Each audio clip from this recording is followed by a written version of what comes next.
বর্তমান যুগে যেখানে ১০ টাকার সিঙ্গারা পাওয়াই খুব দুষ্কর, সহজে পাওয়া যায় না, সেখানে আমি পেয়ে গেলাম মাত্র ২ টাকায় সিঙ্গারা। সো ফার্মগেটে একটা কাজে যাওয়া হয়েছিল।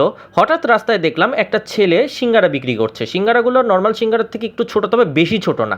খুব আগ্রহবশত জিজ্ঞেস করলাম যে সিঙ্গারার দামটা কত? সে বলল ২ টাকা। আমি খুব অবাক হয়ে গেলাম, মাত্র ২ টাকা?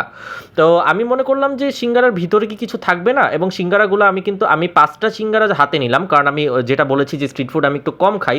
এবং আমি দেখলাম সিঙ্গারাগুলো একেবারে কিন্তু ছোট সিঙ্গারা নয়, ২ টাকায় যেরকম সিঙ্গারা আপনারা মনে করতে পারেন। এবং এই যে আগ্রহটা আসলে যে সিঙ্গারা কেউ কিনছে কিনা, আমি দেখলাম যে অনেকেই আসলে এই ২ টাকার সিঙ্গারা কিনছে।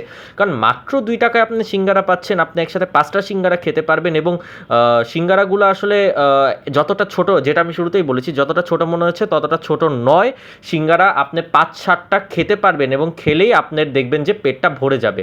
আমি সিঙ্গারা হাতে নিয়েও দেখলাম, একদম বলতে পারেন যে কিউট কিউট সিঙ্গারা, সহজ কথায়।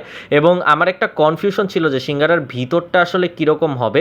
সো এই ভিতরটা দেখার জন্য আমি সিঙ্গারা খেয়ে দেখলাম, টেস্ট করে দেখলাম, এবং টেস্ট করে আমি দেখলাম সিঙ্গারাটা খুবই মজা। মানে ২ টাকা হিসেবে এর থেকে তো বেটার হতে পারে না। এবং আমি ভিতরেও দেখলাম যে ভিতরে যথেষ্ট ইনগ্রেডিয়েন্ট আছে, একেবারে নাই। সো ২ টাকার সিঙ্গারা আমার খুব ভালোই লাগলো। রয়েছে এটা ফার্মগেটে।